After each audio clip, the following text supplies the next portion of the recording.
Hey there, science enthusiasts! Today, we're diving into a fascinating discovery that could revolutionize the way we grow crops. Imagine if we could make plants more efficient at capturing carbon dioxide, boosting their growth and productivity. Well, a team of researchers has just taken a huge step towards making this a reality. So, here's the deal. Plants have this enzyme called Rubisco, which is like a tiny factory worker capturing CO2 and turning it into sugars. But Rubisco has a little quirk: it sometimes reacts with oxygen, creating a toxic byproduct. This is where things get interesting. In algae, nature has devised an ingenious solution: pyrenoids. These structures act like mini factories, concentrating Rubisco and CO2, reducing unwanted interactions with oxygen, and making the whole process more efficient.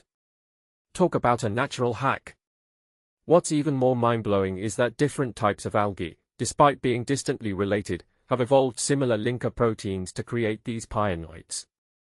It's like nature independently coming up with the same brilliant idea multiple times. Now, here's where the real challenge comes in. Hornworts, a type of land plant, also have pyrenoids, and they are closer cousins to our crop plants. The researchers wanted to unlock the secret of these pyrenoids and transfer this superpower to crops. But it wasn't easy. They faced a mystery: how do hornworts concentrate Rubisco without the same linker proteins found in algae? And then, the aha moment. The researchers discovered a unique Rubisco isoform in hornworts with an extra 102 amino acids.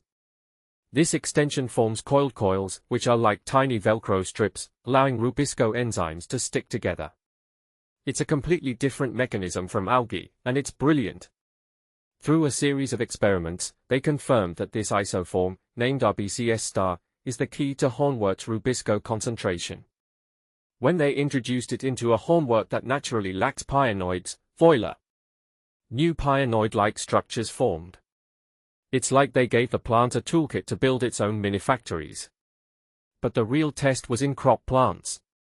They tried it in Arabidopsis, a model plant for many crops, and not only did RbcS-STAR assemble a functional Rubisco, but it also created these dense structures in the plant cells. This is huge because it shows the potential to enhance photosynthesis in crops. One of the researchers, Howard Griffiths, highlights the complexity of the task. He points out that it's not just about transferring the pyrenoid, it's about creating an entire system to deliver CO2 efficiently. It's like building a house, the pyrenoid, and then installing the HVAC system to make it functional. This discovery opens up exciting possibilities for improving crop yields and addressing food security concerns. Personally, I find it incredible how nature has these hidden strategies, and it's up to us to uncover and harness them. This research is a testament to the power of curiosity and the potential for innovation in the natural world.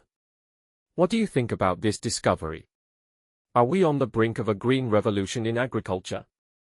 Leave your thoughts in the comments below, and let's discuss this exciting scientific journey.